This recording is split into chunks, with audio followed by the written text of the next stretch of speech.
Βρισκόμαστε στην ύπατη αρμοστία Κύπρου και ετοιμαζόμαστε για να παρακολουθήσουμε μια πολύ ωραία συζήτηση, discussion panel, negotiating frozen conflict in academia, όπου τρεις ακαδημαϊκοί θα συζητήσουν για το θέμα της Κύπρου και πώς μπορούν να δημιουργήσουν την ειρήνη.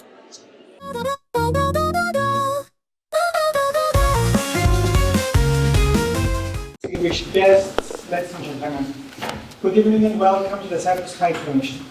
We are gathered here tonight to explore the profound topic, negotiating a frozen conflict in academia, reflections on youth, peacemaking, and the Cyprus divide.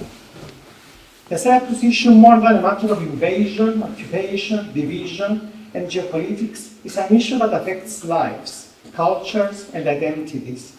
Tonight I have the privilege of hearing three remarkable individuals who have dedicated their academic pursuits to understanding and bridging divisions. First, allow me to introduce Melek Kaptanoğlu, a PhD candidate in anthropological studies at Queen's University, Belfast. Melek's academic journey began with a degree in folklore from Ankara University, followed by a master's in cultural studies and media from Hacettepe University. Their extensive fieldwork spans Cyprus, Turkey, Greece, and the UK, focusing on ethnography, visual anthropology, and peace building. As a member of the bicommunal sailing project Winds of Change and a board member of Hands Across the Divide, Melek brings a unique perspective on grassroots activism and the power of performance in peacemaking. Next, we welcome Andreas Papallas, an architect and doctoral candidate at the University of Oxford. Andreas's research centers on inclusive economies, examining how identity and politics shape policies and practices. With degrees from the University of Sheffield and the University of Cambridge, his work employs participatory mapping and ethnographic analysis to explore how communities navigate and reimagine contest urban spaces, particularly in Nicosia. His architectural lens offers valuable insights into the physical and symbolic reconstruction of divided cities. Finally, we have Ethan Chandler. Ethan is a final year geography student at the University of Oxford, recognized as a scholar at Christ Church for his outstanding academic achievements. His passion lies in political geography, with a focus on geopolitics, peacemaking, and diplomacy in Southern Eastern Europe and the Mediterranean. Last summer, Ethan conducted a field research in Cyprus, delving into the experiences of young Cypriots engaged in everyday peacemaking. His insights promise to shed light on the role of youth in fostering reconciliation. Together, these scholars embody a multidisciplinary approach to understanding and resolving conflicts. Their collective work underscores the importance of youth engagement, cultural dialogue, and inclusive urban planning in peacemaking efforts. Without further ado, please join me in welcoming Ethan, Melek, and Andreas to share their insights and experiences with us tonight. The stage is yours, guys.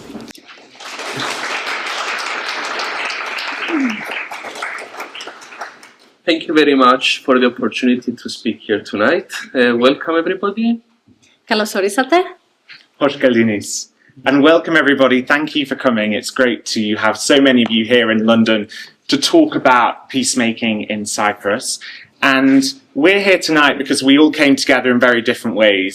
I was conducting my research in Cyprus last summer, and Melek happened to be one of my participants. And so we met in the Home for Cooperation and we talked. And it was great to meet so many amazing people, of which Melek is one. And then when it came to being invited to this event, I knew she was the perfect person to join us. And then Andreas, we are together at the University of Oxford.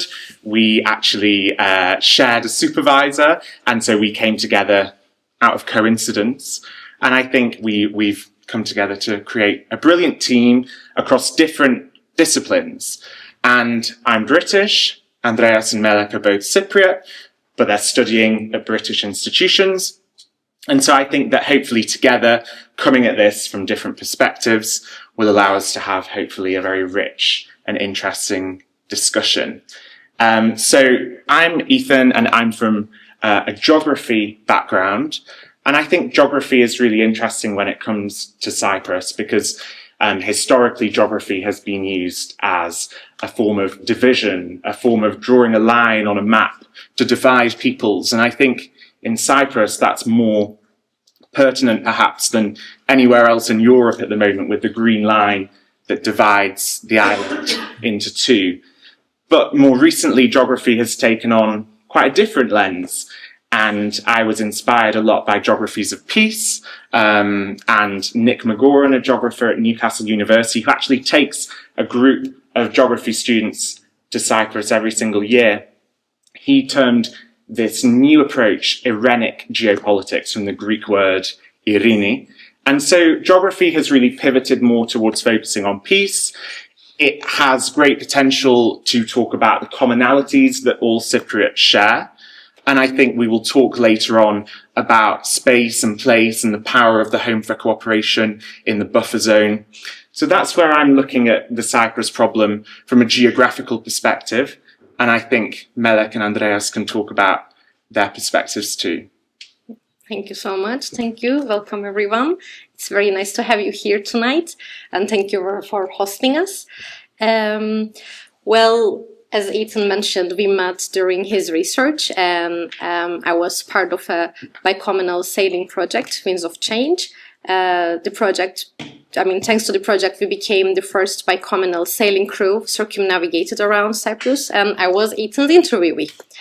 And meantime, my research, my fieldwork was ongoing, which is about peace-building performances and peace-building activism in Cyprus.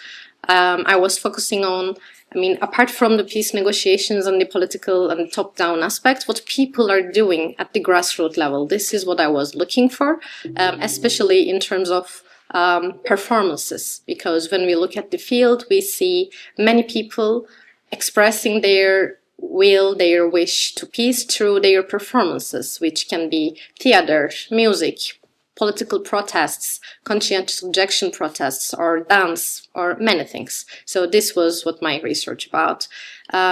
Briefly, I was focusing on, I had three pillars, 3 Ps of my research, which is performance, peace building, and photography. So this was what my research is about. And on the way, Ethan and I was talking to that we need another member for this discussion to make it a better and more lively discussion. And on the way, we met Andreas, and here we are, all 3 of us. As you said, we will talk about our different backgrounds. Mm-hmm. Yeah, I think it's a great opportunity to discuss the disciplinarity, different disciplinary approaches on this particular issue. And it doesn't happen quite a lot that you get people that are doing research from different backgrounds to discuss peace building and the Cyprus problem. So I think it's a great opportunity. So my name is Andreas, and my background is in architecture. So I studied architecture, and I'm a practicing architect back in Cyprus. Did my master's in architecture and urban design when I looked at the role of urban space and also planning policy in bringing together the 2 communities in Cyprus. And as many other architecture Cypriot students, I looked at Nicosia and the buffer zone, and did a lot of field work, stayed a year within the old city, and looked at different ways people interact within space. So from a geography background, Ethan will tell you that you tend to look at different scales and how different aspects of everyday influence how people negotiate space or come together and discuss. An anthropological perspective might look at a more, let's say, esoteric view into the rationale of people. From an architecture point of view, I also like to look at where these interactions happen and how can we enable them, or suggest different ways that they could be happening in order to get a transformative character, which is, I think, something that we'll be talking about today. Yeah, and in this way, hopefully we will provide a discussion over the next hour between not only three different academics, but also between three friends on this journey of researching the Cyprus problem. And so I think we should start with Andreas's master's research, which took place in 2015. And so we're sat here in 2025.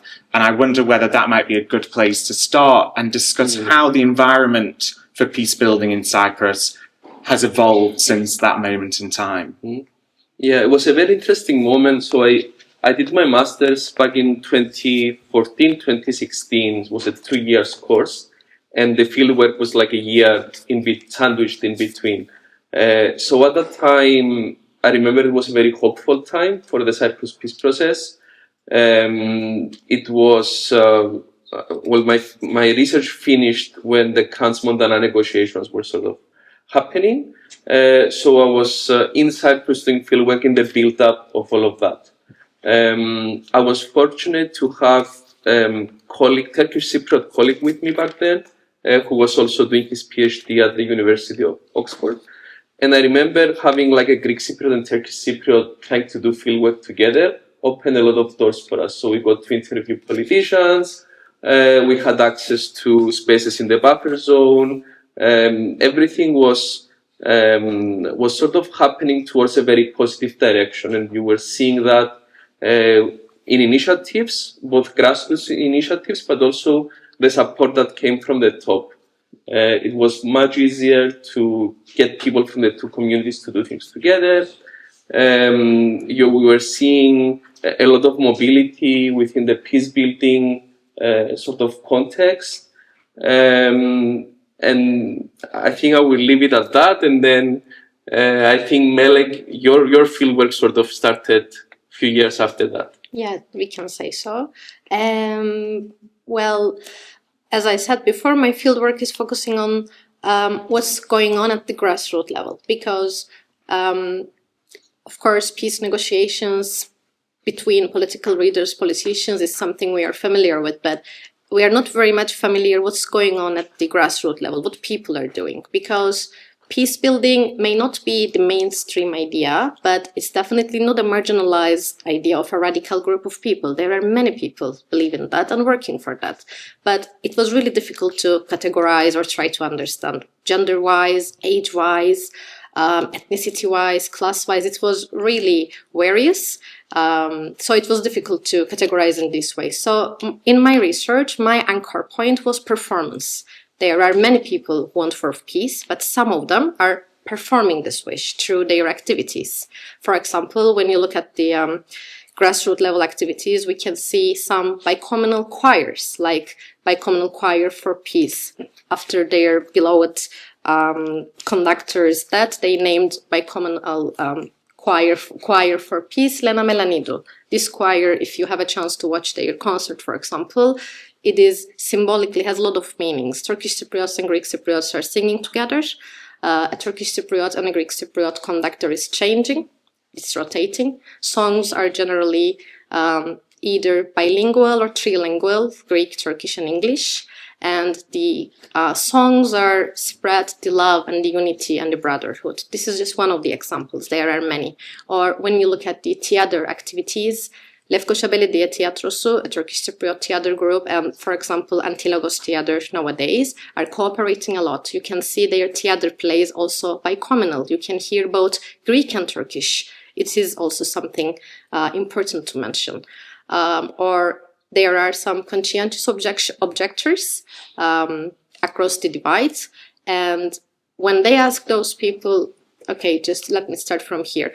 So women do not have to go to the army. So if I am wrong giving this information, please someone correct me. But as far as I know, Greek Cypriot males, young boys, when they turned 18, they have to go to the army. Am I right?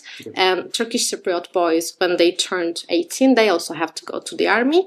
But if they are studying, they can postpone it until they turn 30, I believe. But there are some conscientious objectors which rejecting to go to the army, and when you ask them, they say, I believe in peace in this island. I don't want to learn how to kill the other, which I do not see as an enemy. So those people are also doing some political activities, also not only political, these are embedded with artistic activities, to show they wish peace. Of course, all of these issues like music, theater, conscientious objectors can be researched deeper ways. Just briefly, I want to make you feel the field. So after years of what you did in your research, how things changed, there are still many dedicated people at the grassroots level, which we say there is this bicommunal bubble. From one hand, it's a critic because it is stuck in this bubble, but from the other hand, it is dedicated people still working for that. If you want to add something on that, please, let's continue. Yeah, and that's where my research was really focusing on. My anchor point was the everyday and what Cypriots were doing in their daily lives in order to enact particular visions of peace. And I focused specifically on young Cypriots between 18 and 30 years old. And I had Cypriots from all communities who came to me and discussed very different ways in which they were enacting peace. I mean, from very interesting things such as sailing to very basic things such as thinking about the language that they use in daily life and thinking about their interactions with people from the other community. Mm-hmm. And I think focusing on the everyday was really useful because it shows how the wider geopolitical narratives around Cyprus play out in people's lives. So you mentioned politics, Melek. I think we see that little p politics, the politics that people contend with and engage with, maybe even push back against in their daily lives. And I think the title, I mean, I incorporated this metaphor in my own research title about a frozen conflict. And I think that's really interesting because it refers to the lack of progress over the last 50 years. And yet people in their daily lives are enacting these visions. They are not frozen. They're very dynamic and they have agency. Mm-hmm. So my research was very much looking at the people on the ground, the grassroots. But as Melek quite rightly says, I did myself encounter this activist bubble. Even during the short period I was there undertaking research, I saw the same faces many times at these bicommunal and intercommunal events. So I think that's a really interesting point that we can perhaps elaborate on a bit more. Yeah, one of the areas, geographical areas that encapsulates this bubble is a very interesting location within the buffer zone near Lidra Palace Hotel. So basically, the area between the checkpoints at Lidra Palace Hotel has a number of institutions that do a lot of peace-building activities, and one of them, or the, let's say, most well-known for the peace-building community circles, one that all three of us sort of looked at is the Home for Cooperation. And very brief history about it is a renovated building, historic building. As an architectural building, it doesn't have particularly important, let's say, character, but there's a lot of important things that have been enabled through its refurbishment. So a group of private individuals, a lot of them academics or educators, have come together to decide that they wanted to have a space within the buffer zone that the two communities could meet. And this was back in 2003, if I'm not mistaken, where there was the initiative to refurbish the building and to get all the permits and which authority will give the permit. There was a lot of practical complexities that I thought were very interesting, that ended up in creating the Home for Cooperation, which is a building that has a cafe and a restaurant. It houses a lot of NGOs that work with peace building and has some meeting spaces. They do some activities. And myself and I think all three of us spend a significant amount of time having meetings there or observing what was happening. And one of the criticism, as Ethan briefly mentioned, is that it is a bicommunal bubble. So, well, the first time you go there, it's a little bit bizarre, if I may say, that everything is trilingual. So you see Greek, Turkish, and English, and you are not sure like which one is which or which language to speak. But after a while, when you become frequent, then you see the same faces and you know the people who are there. And I think that creates a very interesting challenge because, at least from an urban point of view, we've been looking at the buffer zone as the place where people can come together, but then you realize that after a while it's the people that want to come together, the people that want to go to the buffer zone. So the challenge becomes, how do you attract people that will not make an effort essentially to see the other or meet the other. And there was a couple of observations I did back then, which I think are interesting. The first one, in 2015, it was the second time the Cyprus rally went through the buffer zone. It went for the first time in 2014 and then another time in 2015, and then it's just stopped. And during the time that they basically allowed the cars to go through the buffer zone and do a route to the north and then come back, a lot of people sort of observed the rally from both sides. And I was there and I was listening to like conversations and observing people. And I realized that those people are not people that would normally go to this area. They just went because there was a spectacle to watch. And it was a spectacle that was outside the bicommunal sort of narrative, which I think was important. And I think the space of the buffer zone in itself is really interesting. As Cypriots will know, this buffer zone is a manifestation of that division between the two communities. And yet, with the Home for Cooperation, it's becoming a place that people go in order to enact peace.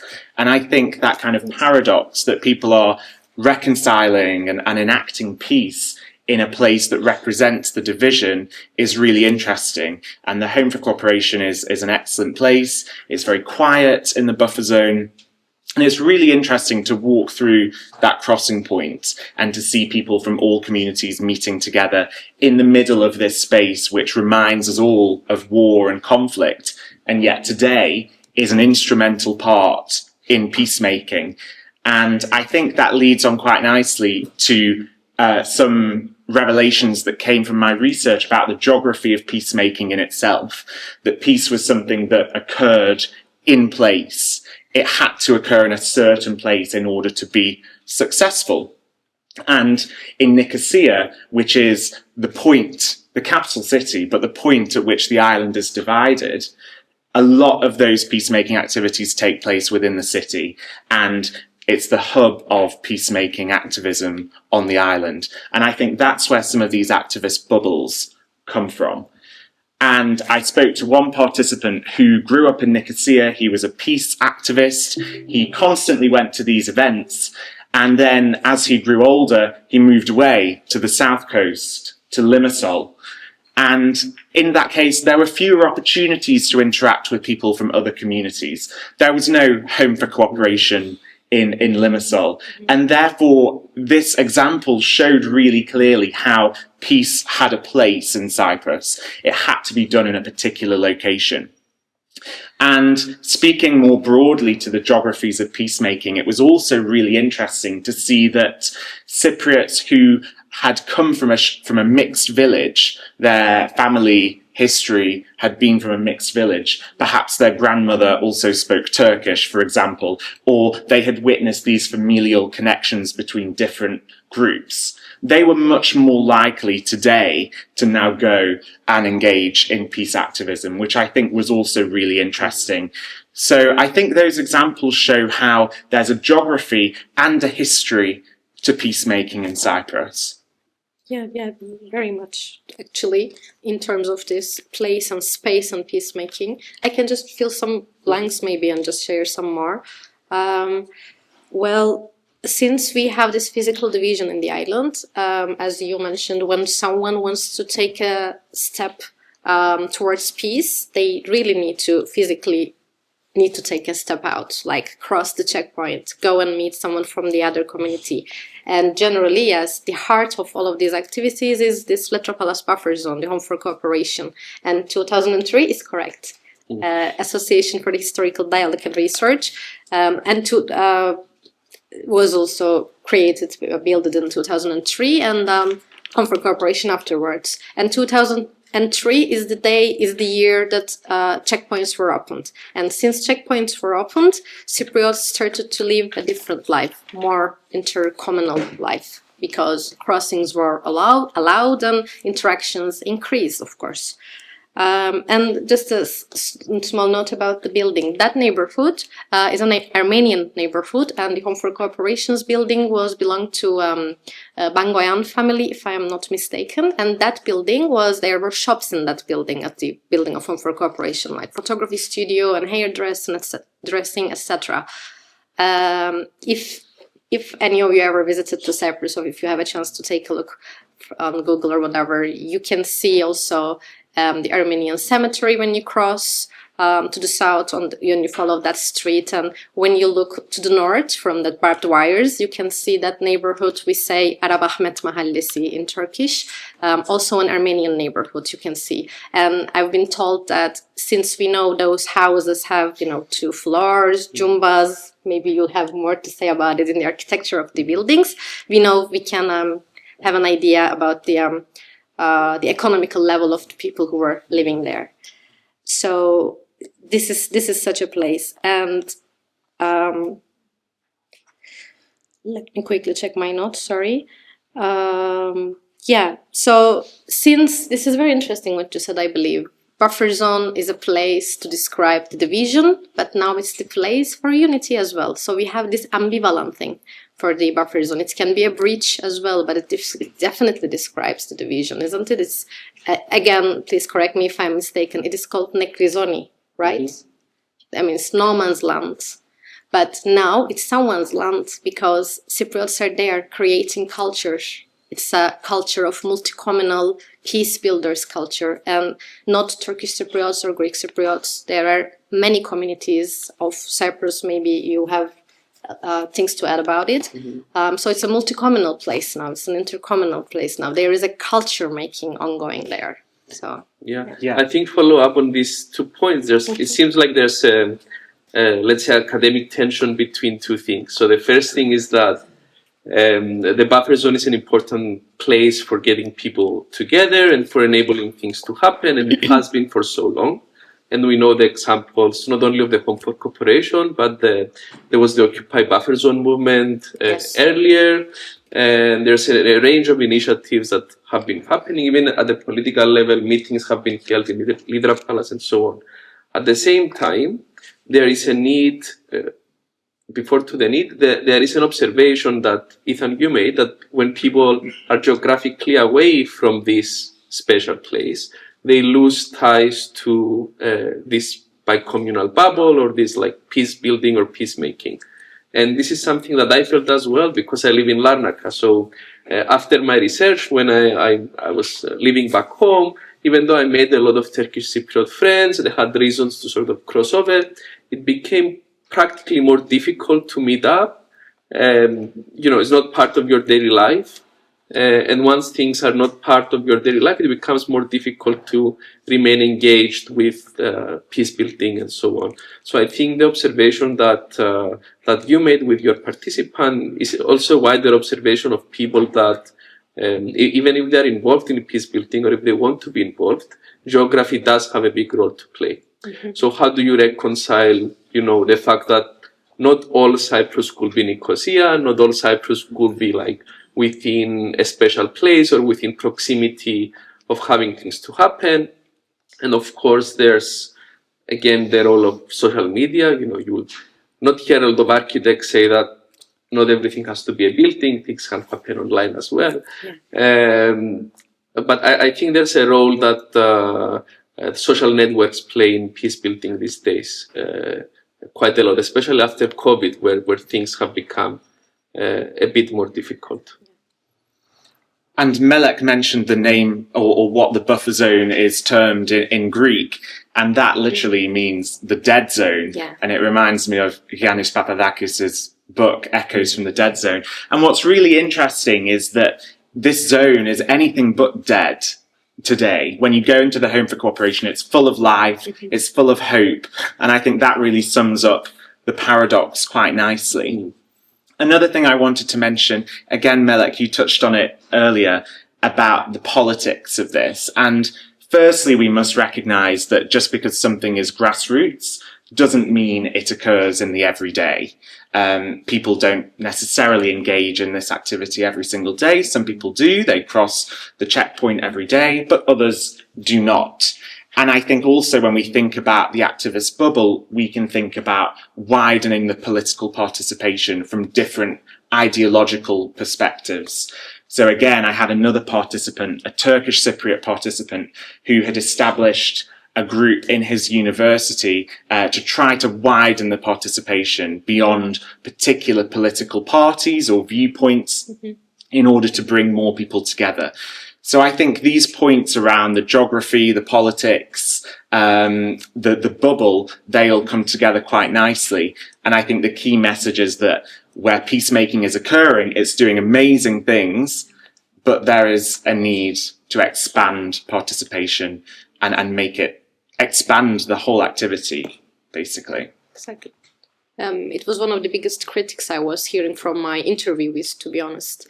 It's not expanding easily. Also, it was a quite heterogeneous group of people. This was one of my I shouldn't say prejudice, but before I start my fieldwork, I was thinking I will talk to people, all like-minded, have similar political behaviors or whatever. It was various. And it was really various people were voting for different political parties, have different political behaviors. And when I asked them, how do you define the peace? Let's say tomorrow we wake up and we have Cyprus with peace. It's happened. It's real. How do you imagine it? Definitions were also quite different. So, yeah, it was something. Yeah, I think again this takes me back to the role of the everyday. And when I talk to participants about how do they imagine like reunification, because also it's a spatial component. Let's say the buffer zone tomorrow is like eradicated, it's no longer there. But if your everyday life, if your realities remain the same, your daily routes, your commutes, your networks, life is not going to be much different. Many thought from what it is actually today, and I think it's a valid point to make. And another theme that came up in relation to peace was underlying social justice, environmental or political themes that brought people from different communities together. So environmental protection was a big one. Different communities would come together in order to make peace, yes, with the Cyprus problem, but also to demand action on environmental protections. I don't know if you saw recently the horrific story of the donkeys. Oh, yes. So this is an example of the way in which environmental issues, as issues that don't have a border, they don't have difference, they can bring people together. And another example is the United by Pride march that occurs in Nicosia, and they start from either side of the city and they meet at the buffer zone. So this was another recurring theme, that people engaged in politics, not necessarily with the aim of peacemaking, but it was an added effect. It was an added bonus that people from different communities created these micro solidarities, and they came together and increased trust. And even the first bicommunal project that Nicosia had was a product of a common problem. The sewage system of 1976. Yes. Basically, Nicosia was flooding, and there was like bad smells going around, and they needed to resolve it, but you couldn't resolve it focusing only on one side of the buffer zone. You had to resolve it across the whole city, because water doesn't care that there's a border in the middle.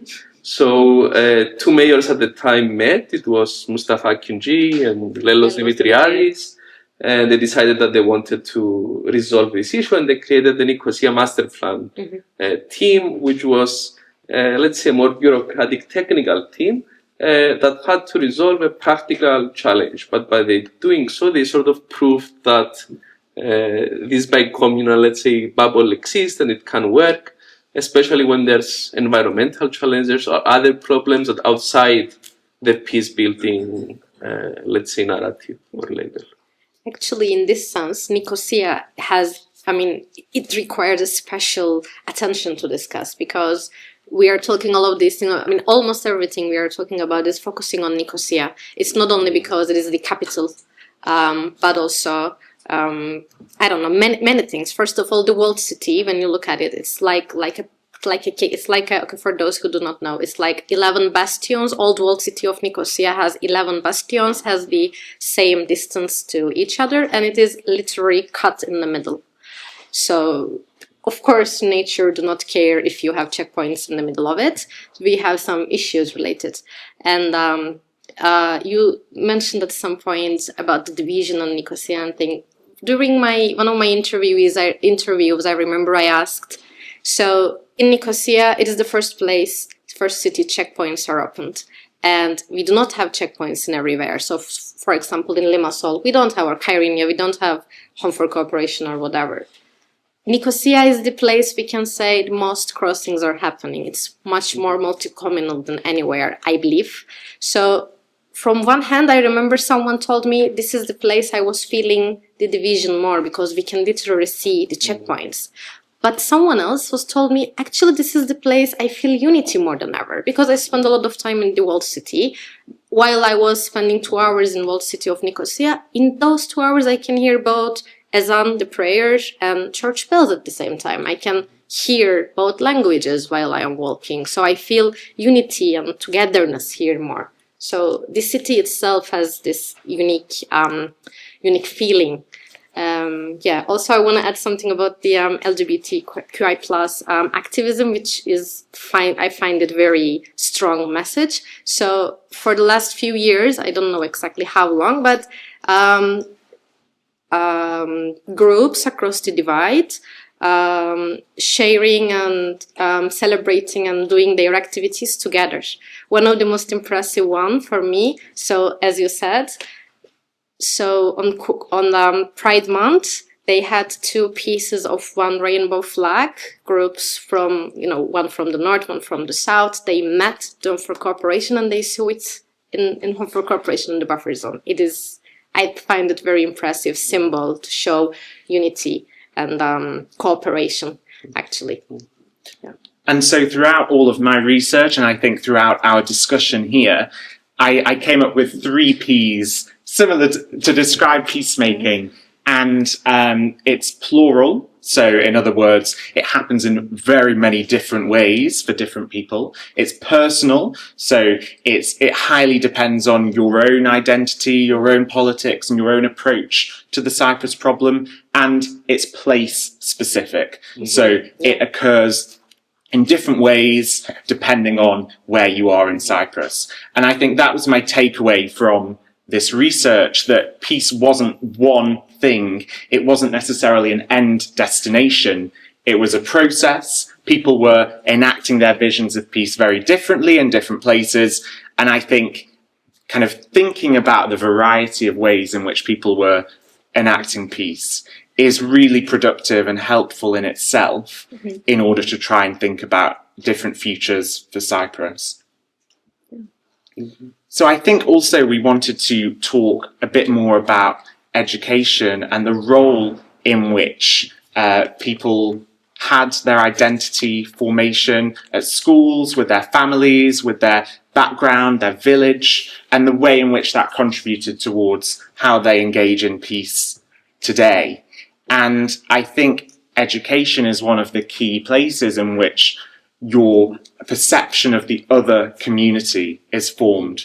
And it's formed at a very young age for people from both the Greek Cypriot community and the Turkish Cypriot community. And actually, these narratives of self versus other, us versus them, all of that creates a very dualistic, oppositional view. And when people don't have the chance to meet people from the other community, there is no chance to humanize them. They exist as a stereotype, which actually does a lot to perpetuate these very harmful narratives about the Cyprus conflict. So I don't know if you two could speak a bit about that theme.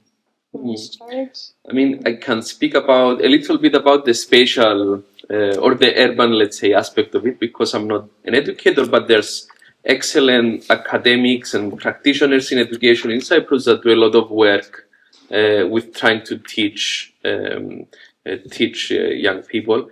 And a lot of this happens again in spaces like the Home for Cooperation. And I was participating as a tutor, I remember back then, in a summer workshop where we had students, both Greek Cypriots and Turkish Cypriots, and we're asking them to sort of imagine living together, and they got to design like buildings that were supposed to bring Greek Cypriots and Turkish Cypriots together. And some of them, yes, they were quite superficial in a sense, but also from an educator's point of view, it wasn't about the outcome, it was about the process of thinking spatially and thinking together in a group. And again, I think a lot of this happens within these special zones and areas. But again, I think it's important to think beyond this and how to take it outside of Nicosia. And I think education is one of the aspects that you can think spatially without particularly being within the buffer zone. You can travel, you can think about imaginary space, you can employ your imagination, you can speak to people. There's a variety of ways you can do it. Yeah. Well, I'm also not an educator or history teacher or whatever, but I have some limited related experience on that too, which is related with the Association for the Historical Dialogue and the Research, as we mentioned already. So the association is doing peace education and history education and anti-racist education, and it is the unique organization doing that. And one of the most important aspects of them is it's multi-communal. It is not only showing us that multi-communality is something working on Cyprus. Cypriots can work together, create amazing works together. It is also teaching our children and young teenagers and teachers and head teachers, people who are related to education system, it is teaching them how to use this peace education, how to teach them. So I find it very important. Also, they are creating these educational materials in 3 languages, or board games for people to, enact in this peace education and history education things, which is unique in Cyprus. When our dearest Vasula was hosting us in her program, she asked some practical questions, suggestions to us at the end of the program, and I suggested everyone to go to Home for Cooperation and have a coffee. And I was thinking, if someone goes to Home for Cooperation and have a coffee, they will also have a chance to take a look at AHDR's publications there, which will be trilingual, which will be about various subjects.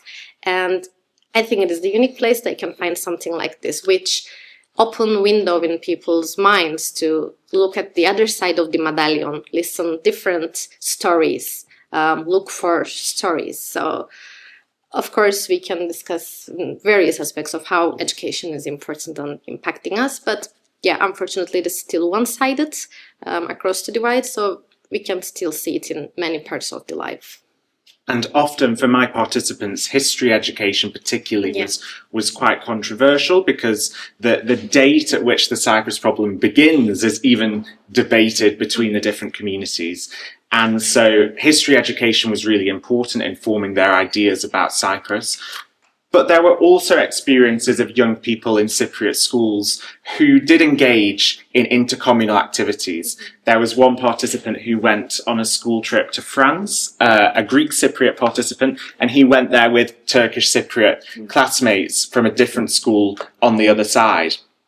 And at first they didn't talk to each other, but they began to humanize each other. They began to have interactions with each other and start to learn each other's language. And so did the teachers. And in that way, I think some academics have talked about teachers acting as everyday diplomats, in that sense, navigating the Cyprus problem in their everyday jobs. But I think education particularly, not just in schools, but also the organizations like the AHDR that offer peace education are really important. And many of my participants had taken part in programs like the Imagine program. And they had incredible things to say about this program, that it opened their minds. Many of them had taken part in the program many years prior to their interviews with me. And yet what they learned in the program stuck with them, and they enacted those teachings in everyday life. Yeah. And so the Imagine program and similar programs like it were really important to my participants.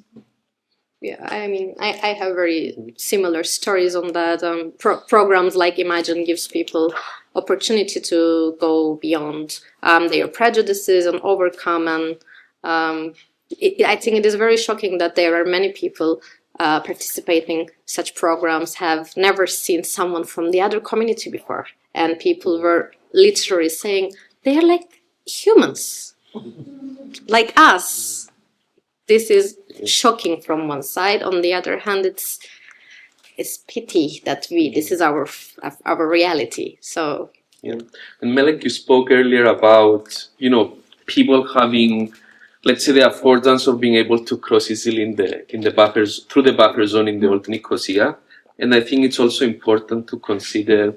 There's a lot of purposeful meetings like the ones we're discussing now, and there's a lot of incidental meetings. And when I was doing my research, I was in the UK and I had to figure out where do people meet. But I wasn't there physically. I wasn't able to go and observe spaces. So I looked at social media, and I sort of tracked down a data set of posts that people were making geographically, and sort of tried to split them between Greek Cypriots and Turkish Cypriots, which took a little bit of stalking into people's profiles. But I managed to sort of pinpoint where people frequented. And of course, Home for Cooperation was like a big zone. But in my surprise, other sort of interesting zones were the Starbucks on Lydra Street, the McDonald's on Lydra Street. So areas that are commercialized and you go for a particular purpose. And you wouldn't expect to meet a Turkish Cypriot or a Greek Cypriot. You end up standing in the same row, to grab a coffee or something like that. And there's a big debate in academia about which interactions are meaningful and not. There's a group of academics that say just hearing the other doesn't transform you. And there's a group of academics that say, even these small encounters can change preconceptions about the other. So I think it's interesting to observe and see the practicalities of this. Yeah, definitely it is actually. Mete Hatay, if I'm not mistaken, wrote about this, Turkish Cypriots going to visit these international brands like McDonald's and Starbucks, because before checkpoints opening, they were feeling very much stuck, in an open-air prison. But after checkpoints opening, they were going to these international brands very much because they were feeling connected to the world. Yeah. There's a story that I remember from somebody I met with in Cyprus who said that when the checkpoint opened, she was in M&S, Marks and Spencer's, and in the changing room next to her, she heard Turkish. And she was terrified, and she thought, have we gone back 50 years? What's happening? But in reality, that was just the first of many meetings, many interactions which might involve the Turkish language. And then I think that really demonstrates how these everyday, quite simple interactions can perhaps build up into a familiarity that might provide the basis for more peacemaking in the future. So I think that's really interesting as well, those interactions that crossing can allow. And certainly some academics as well have talked about how crossing has many different meanings. For many Cypriots on either side, crossing can be a very, very political act. It can carry a certain weight that means you either recognize one community as a state or vice versa. But actually it can also be a very everyday act. And people, particularly in Nicosia, are crossing the checkpoint every day, multiple times a day, for all sorts of different purposes. And I found it certainly very interesting that this process was very normalized. And yet it's also very abnormal to have a passport check in the middle of what was the longest pedestrianised street on the island. So I think that, again, using that process in a more positive way, perhaps, is a good example of enacting peace in the everyday. I think it's time to open up. I think there was one more thing that we wanted to add, and that was that throughout this discussion we've been talking about the Greek Cypriots and the Turkish Cypriots, but actually there's much more to the debate around the Cyprus problem. And during my research, I met with Armenian Cypriots in particular, and I know that Marios does a great job here with different Cypriot groups in the cultural programme. The Maronites, the Latins, the Armenians, these are all recognised minority groups in the post-independence Cypriot constitution. And they're often overlooked in these debates around the Cyprus problem. And the term bi-communal, for example, is used very often by peacemaking practitioners. I mean, it's used extremely regularly when we talk about peacemaking in Cyprus. And yet, that reinforces a two-way division. It reinforces these ideas of self versus other, Greek versus Turkish. And my Armenian participants were saying this is actually intercommunal peacemaking. There are multiple communities. We are here. We have a voice in this process. And I think that might help as well to deconstruct that very dualistic lens through which the problem is so often viewed. Yeah, it's a very good point. Thank you for bringing it out. This is true since I mean, stories and narratives are generally focusing on bicommunality, and we are talking about Greek Cypriot and Turkish Cypriot communities. But yes, this is problematic because there are many communities, many people living in Cyprus, and they are part of this culture-making process, but we are kind of ignoring it. Yes, so we need. That's why I think this interdisciplinary approaches are important, and we need more of them.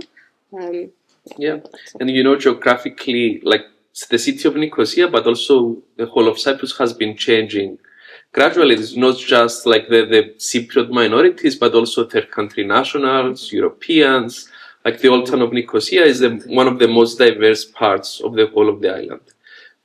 So there is questions worth asking about what is the Cypriot identity, considering that you know there is a lot of influence from other nationalities, other ethnicities, other cultures as well, even beyond the ones we're discussing at the moment. Also, these are dynamic concepts. They are changing even right now. So we also need to continue more research on, And I think that's a really important point on which to bring our discussion to a close, that the Cyprus problem is not necessarily frozen. It is constantly changing. People are changing it, and we should continue to look at those actions of people in the everyday. And now, if I may, I'd like to open it up to the audience to ask some questions. If you have any for the three of us, please do feel free. Yeah. 1, 2, 3. Have you come across any European programs that are working on getting the communities to work together, capacity building? It might be for buildings, for example, or some are UN funded. I'm just wondering if you've come across any and what your findings are. And I think actually even with the sewage, I think Europe was somewhere involved in that. So how would you view the role of the European Union in well, obviously developing this cooperation from the bottom up and also building the capacity of the community to become more involved and outreaching to reach the wider audience. So I was just wondering what the position is, because I've not actually studied Cyprus. I've worked more in other cities, but not Cyprus. Yeah, it's a very good question. So in terms of, let's say, the work done by Nicosia Master Plan, it was funded mainly, in the beginning at least, by UNDP and also USAID, which is interesting because USAID is the foundation that Donald Trump now just sort of shut down. And a lot of the funding came from these two, let's say, institutions or international organizations, with the condition that projects will have to tackle issues on both sides of the city. So the sewage was one, Another was the pedestrianization of Lindra Street that went up to became Lokmachi Street. So both sides had to sort of pedestrianize. Another one was the neighborhood that Melek referred to earlier, Arab Ahmed neighborhood. And they did the restoration revitalization project. And at the same time, they did another neighborhood in the south called Chrysaliniotis. The interesting part, at least from an academic or a practical even point of view, is that, you know, similar money went to both sides for similar projects, but the outcomes were a bit different. So, for example, Chrysaliniotis neighborhood, even if you go today, the revitalization project managed to attract people back into the houses, and it's quite a vibrant neighborhood with young couples and so on. And Arab Ahmed is quite different. A lot of the buildings have become run down again, they're dilapidated. So it just goes on to show that, you know, even though it's one city, it does have different problems, or if you try to address them in the same way, it doesn't necessarily guarantee success. Okay, any more questions? Yep. Thank you very much tonight, guys, for the talk. You mentioned Nicosia as a hub for peacemaking. Not only are we not in Nicosia, we're not currently on the island, we're sitting here in London. What can we do sitting here in terms of peace activism and peacemaking? I think that's a very good question. Yeah. And what immediately comes to mind for me, perhaps it's not directly answering your question, but last autumn in November, I went to the screening of the film The Divided Island, which was jointly produced by a Greek Cypriot and a Turkish Cypriot producer. And the Cypriot diaspora really showed up for that movie. And there were Turkish Cypriots, Greek Cypriots, all in the same movie theatre. And I think that was a really powerful demonstration of the role that the diaspora might have in these processes. Do you have anything to add? I also think, you know, the UK, at least my experience, but also many other student experiences, is that it becomes an environment outside of Cyprus where you meet the other for the first time. Like, I didn't meet Turkish Cypriots before I came to study to the UK, and I wasn't involved in any bi-communal activities. I think back then there was not much personal interest into these issues. It wasn't part of my daily life. But when I came to the UK, I met some Turkish Cypriots. We got along. It was a very interesting revelation for a 20-year-old, something that hasn't, you know, never seen like this aspect of their country. So I think there's usefulness in being outside of the bubble as well. And I think the UK diaspora has a role to play in creating environments and situations where people can meet that wouldn't otherwise meet. Okay, thank you. There was another question, I think, over there. Yes, I'm traveling to Cyprus next month for a university project, and I suppose I want to ask from your perspective of having conducted research in Cyprus, what your best advice for conducting research in Cyprus is, what issues you ran into conducting research and how you sort of overcame those issues, if you run into any. It's a very good question. Would you like to take that one to begin with? Yeah, maybe. No, I'm thinking. I can if you like. Go ahead. Well, this is very close to the top of my mind because a couple of weeks ago I spoke to the Newcastle University students who are going off to do political geography research in Cyprus. And I'm obviously coming at this from quite a different perspective because I'm British. I was an outsider, so we need to think about positionality and how we come towards this problem. And I think my main piece of advice was to remember that for many Cypriots, this is their daily reality, that they are experts at dealing with this issue. I spoke to one person during my fieldwork who said that there was a period when external peacemakers would come in and tell us different strategies that would help to sort everything out. And he said, no, we are living this situation. We don't necessarily need an external strategy to help us. And I think one final thing is that I tried to focus on the everyday. I tried to use what Gerald Toll described as an anti-geopolitical eye, something that looks at the everyday, not necessarily those elite negotiations. And I think I was quite clear about that with my participants, hopefully. And I really wanted to make sure that Cypriot voices came through at the heart of the research. So I think that would be my main piece of advice. Be mindful of your situation, be mindful of your participants, and try to make those voices heard. Okay? Yeah. Very good advice. Yeah. I would like to know, so some of the peace building projects that you've spoken about with young people sound like they happened a while ago. In terms of programs, I'd love to know what are some examples of programs that are being done, intercommunal programs that are being done that maybe were recently completed, happening at the moment, or going to start in the future that you could tell us about? Thank you.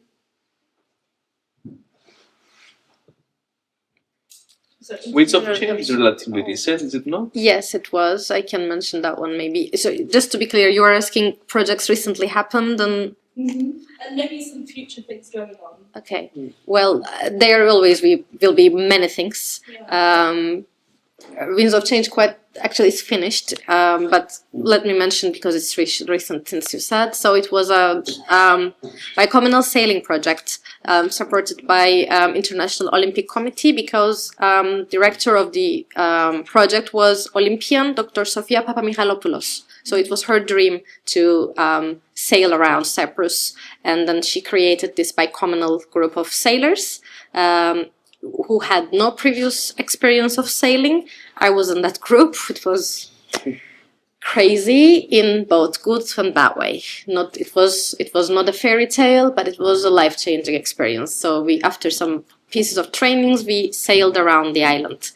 There will always be many things. I think it depends on what you are looking for. Artistic events, research events, educational events. Definitely you should take a look at Home for Cooperation and the AHDR. They are always quite active. If I'm not mistaken, Buffer Fringe Performance Arts Festival is coming.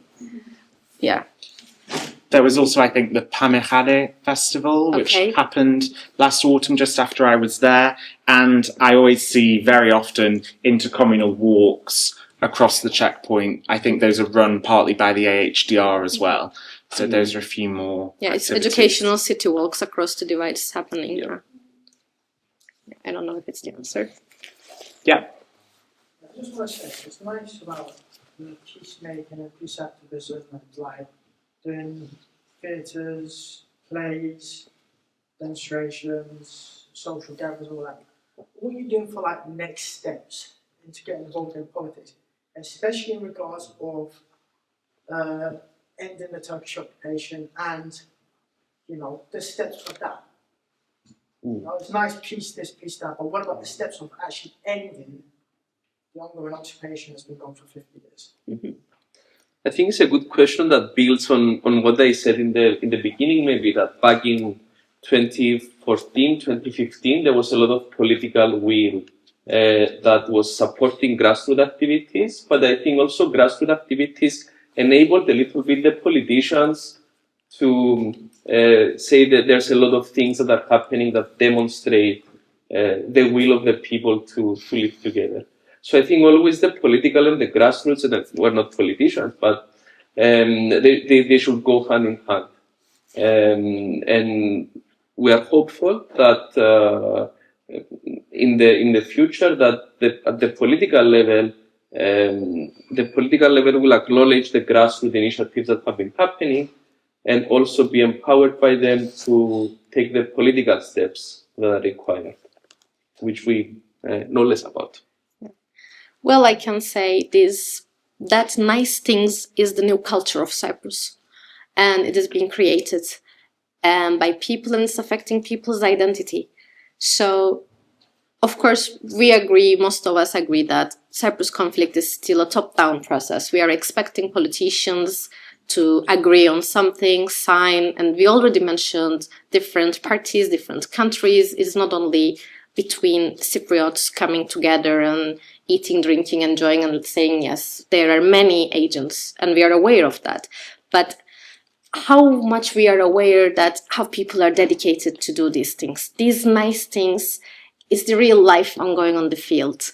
So we, as Andreas mentioned, we don't have any specific thing that tell us, oh, first of all, we are researchers here. We are not politicians here.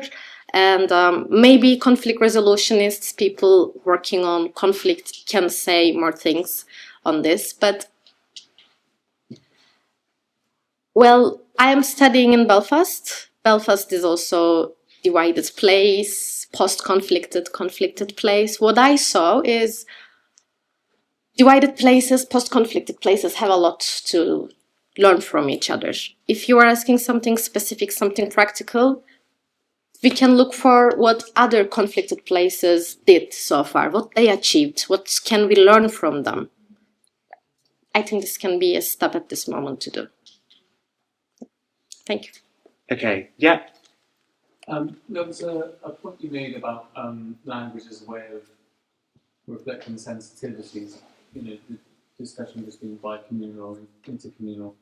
And you mentioned some of the participants in your study, Ethan, were kind of responding in the everyday using language. So I was kind of curious if you could say more about the ways that language can shape reality rather than simply reflecting sensitivities. Absolutely. Thank you for the question. I think that in that sense, language is very reproductive of this very oppositional environment between two communities. When we think about how the other community is portrayed, it's portrayed very much in an oppositional way. They have these stereotypes which have often been fostered from a very young age. And I think the first step to deconstructing that view is humanizing them, having some contact between communities. But more so when I was discussing language, it was particularly around the Armenian Cypriots that this often came up. So talking about intercommunal, multicommunal instead of bicommunal. And it was about really recognizing everybody's identity as Cypriots. So perhaps they would use the term Cypriot instead of Greek Cypriot or Turkish Cypriot. That was another theme that came up, recognizing Cypriotness as this kind of mosaic. One of my participants described it as a mosaic of different cultures, different languages, but underpinned by certain commonalities, whether that was the dialect. So we talked about Hade, that's a shared word across both Cypriot dialects, Greek Cypriot dialect and Turkish Cypriot dialect. Whether that's food or whether that's kind of body language, lots of these things are shared. And I think that by using these different forms of language and recognizing that commonality, hopefully the way in which the conflict is viewed by politicians, by the public, can be altered slightly to move away from this very dualistic two-community opposition. Any more questions? Yeah. Thank you. I found it really insightful. I wanted to ask, obviously, I'm a geographer as well, and in the social sciences there's a lot of discussion about things like generational trauma, especially within the context of like other geopolitical issues or even in discussions of colonialism, for example.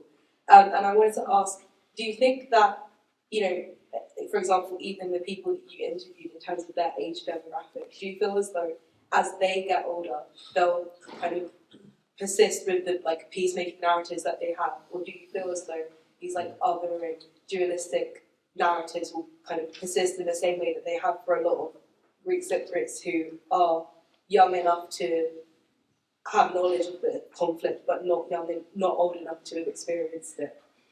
Thank you for the question. It's a really good question, and one which is quite difficult to answer because my participants, all of them, had been born after the division of the island, and so they didn't have any of their own memories about the situation. These memories had been created through family stories or through education.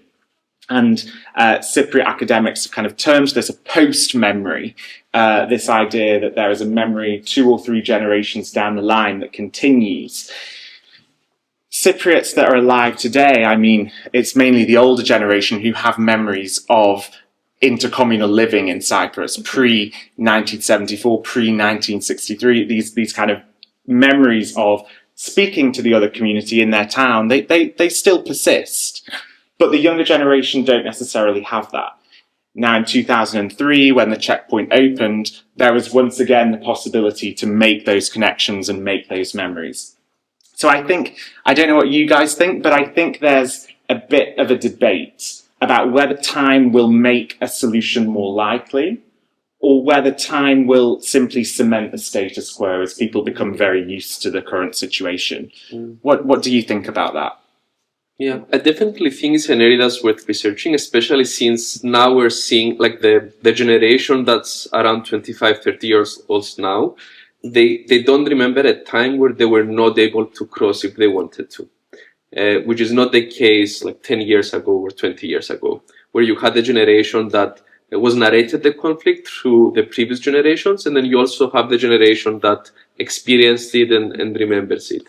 So as we progress through these different stages of understanding geography and connection between Greek Cypriots and Turkish Cypriots, I think the question is pretty much there and is worth researching to find out if indeed is it going to make things more easy or more hard.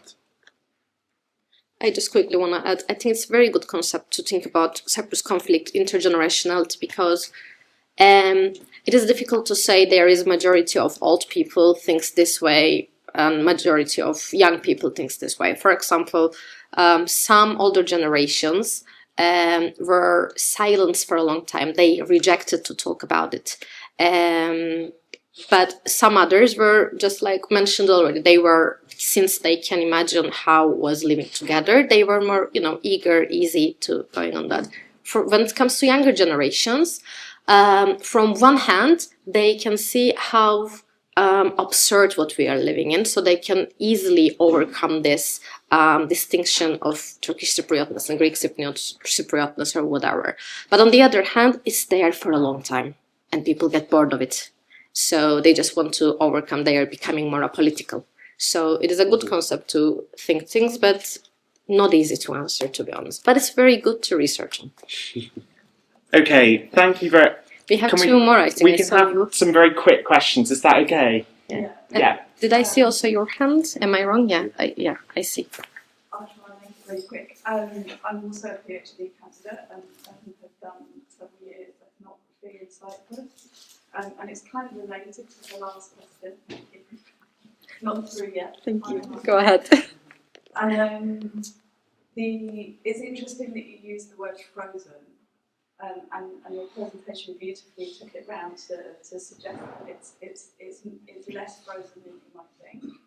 But if I think of the word frozen in respect of trauma theory, and my research was mostly with older generation, then the peace building work that I saw that needed to happen wasn't multi-communal, but was within communities who were still experiencing trauma and therefore were frozen. And in trauma theory, they would say that being frozen is because an experience is not yet narratable. And so the work to unfreeze, for want of another description, is on that level, is on a therapeutic level, which may involve different creative activities, but is very much within singular communities as opposed to across them. And I wonder whether you knew any work that might be moving in that way. Had any thoughts quickly?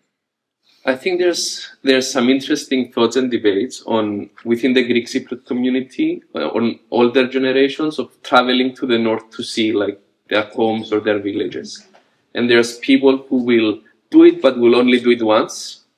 There's people who refuse to cross, and yesterday I was talking to a friend who actually crossed to go to his grandfather's village and take a video to show him. Because he wouldn't cross. So I think there's, I'm from a different background, but I think there's an interesting sort of conceptual lens to look at this from the perspective of how do you narrate trauma spatially as well. Because being in those locations and remembering and bringing back memories from a certain life can be also a way to navigate trauma and to move forward. Quickly, I can add. Well, in general, when we say frozen conflict, we mean there is no hot violence going on. That's why we are using it, clearly, just to explain. But also there is another definition in the literature, which is the comfortable conflict. Because it's there for a long time and people going on that and somehow. But the difficulty is, when we are talking about the Cyprus conflict, we are still talking about the wounds are not healed yet. So we need all of these aspects to, go on to these healing processes, intergenerationality and everything. So thank you. Okay, thank you very much. We can continue the discussion. One last question, please. I saw very quickly. Yeah, okay. sorry, I'm so sorry. There's a lot of proactive attempt now to bring about peace. It seems mainly amongst the youngsters on the island. I'm wondering how the elderly, the ones who lived through it, how they feel about it, about the invasion, and also politicians. Are you fighting a losing battle with them? Are they on board? Do they resist? How would Greece and Turkey view the proactive attempt to bring about peace on the island? Politicians is a huge discussion. Are they on board? Are they on board with you? Are they... I mean, at the moment, I wouldn't know. But if we look at, for example, this Melek spoke about the Imagine program, for example, and there's a big debate back home at the moment about, I don't even understand how the debate came about, but the Imagine program that does activities with children used to do them within the buffer zone, and they suggested like doing some trips across, which is not on school time, but schools sort of circulate a circular that informs parents if they want their children to participate. And a big debate sparked about what is this program? Why are they taking like people on the other side? Which I think is revealing on the question about whether the politicians support it. It's a program that was initiated or was supported by a government, so it was supported by the political level. And suddenly it seems like there is a hesitance in adopting a stance whether we want to engage with the other or whether we don't want to engage with the other, and whether it's supported by the school or is not supported by the school and it's an NGO. So I think there's a big ongoing debate, but it's a debate that is changing. So if you asked this question 5 years ago or 10 years ago, it would have been a different answer. Okay, I would love to keep going for longer, but I know that Marios needs to prepare the room. So we can now actually move into the foyer. We can have some wine, help yourself, and we can continue the discussion there. Thank you. Thank you.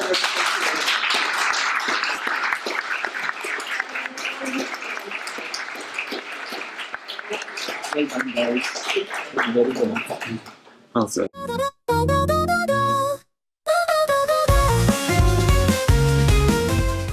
So well done to all of you. That was a very interesting discussion. Now that this discussion panel has taken place, how do you feel about it? I feel very happy with the discussion. I think that we all brought different perspectives, as we promised we would at the start, and yet also we found lots of common ground with the different disciplines. I think it was also just really good to spend some time discussing the different dynamics of the conflict. And I really enjoyed doing it, and I enjoyed doing it with you too. Melek?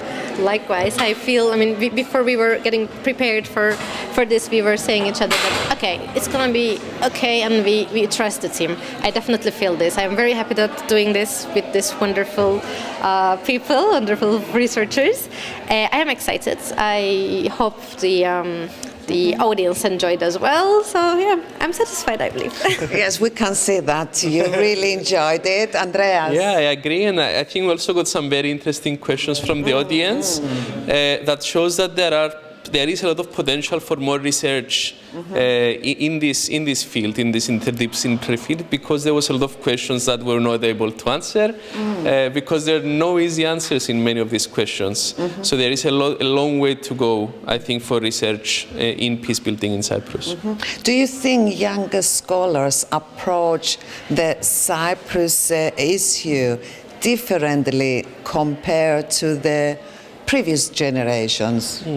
I think in terms of academia, there is a good relationship and discussion between different levels of scholars. So I think younger scholars bring fresh ideas, but they also find themselves in a context of some very open scholars that have been looking at this for a long period of time. And the community, the scholar community is open to communicating, to asking questions, which I think is a small sample of what has happened today as well. I think the discussion was very interesting, and I look forward to seeing the next steps. And what do you think, Edna? Absolutely. I agree that this was a very controversial topic in many senses, and yet that only underlines the importance of having a dialogue and having an open dialogue between academics, between the public, politicians as well. And if we can have helped that dialogue today, then I will be very happy. Do you agree? Yes, mostly actually, yeah. Yes. What is the most valuable takeaway from tonight's event for each one of you? Melek. Well, I really appreciate what Andreas said actually. I hope it gives more opportunity to future research, because that's what academia means. When you do something, it needs to be ended with more questions for future researchers. So I do hope we can touch some people in this sense. I think for me, while we were talking, I felt we are completing each other. So what I will take from this will be interdisciplinarity, which is very important, especially in terms of peace building. Any future plans? Many future plans. I'm not sure yet, but in terms of future plans and related to research in Cyprus, I think what Melek said is absolutely right, that often this interdisciplinary approach can fill in some of the gaps that are left behind, and I think that's really valuable when it comes to Cyprus. Thank you. And one last message I would like from each one of you, please. We start from Andrea. I think what is my take out from today and what is the message is that peace building happens both grassroots but also top down, and I think academia and practice go hand in hand. So there's a lot of research that is happening, there's a lot of practice that is happening, but we need to communicate it more and see also the support from the top. Thank you. I agree. My message would be that peace is very plural, it happens in different ways, and it's very personal to different people. And also I would like to thank the Cypriots who I engaged with during my research for their hospitality, for talking so openly and honestly about their feelings. And I'm really, really grateful to all Cypriots who kind of took me in and spoke to me about their experiences. Do you have any plans to go back to Cyprus at some point? Perhaps. I don't have a date yet, but for sure I will be back. Thank you. Melek, your last message. Yeah, I'm grateful, first of all, thank you. My last message would be, even if you cannot see, try to imagine. Thank you all so much. Congratulations again, and enjoy the rest of your evening. Thank you. Thank you.